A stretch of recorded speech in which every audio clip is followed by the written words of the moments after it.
আমি প্রায় মাহফিলে কই আমার বউ যদি আমার বেজার মুখে খাওন দেয় আমি খাই না, আমি খাই না, আমি মুখটা আর একদিক ঘুরে রাই। এই বেডি আবার সাংঘাতিক চালাক, বেডি আবার ঘুরে নেন খা। মহিলার আওয়াজ শুনতেছে না? অবশ্যই শুনতেছে। মহিলারা আমার খুব লাইক করে, খুব ভালোবাসে, এটা আমি জানি। যদি জায়েজ থাকতো 100টা বিয়ে করা, তাও মনে আমার সিরিয়াল শেষ হইত না।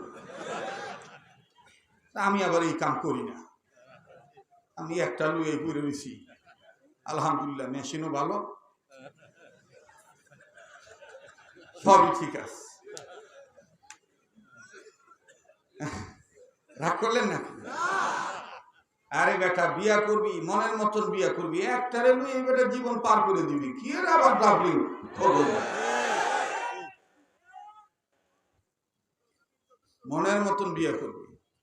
যে হুজুররা কয় 60টা বিয়া করতে, হ্যাঁ করবি যে তুই কটা করছ? এই আন্তাজে কয় 4 বিয়া করা সুন্নত, কই পাইছ? দেখা একটা দলিল। 4টা বিয়া করা সুন্নত, নবী 4টা বিয়া করছে, কই পাইছ? এই যে ভুল ওয়াজ কিনা যে করস হঠাৎ মার্কেট পাইয়া, 28 বছর ধরে সুঙ্গা ভুগাই, তোরা ওয়াজ করস আমি ওয়াজ করি, 2 দিন পরে ডায়াবেটিস ধরে, কি লেগে জানস? এই ভুল ওয়াজ করস। সাফা ভিত্তে জায়গা কি লেগে জানস? হারাম খাস, পরের ডার খাওয়া দান্দায় খাওয়াস।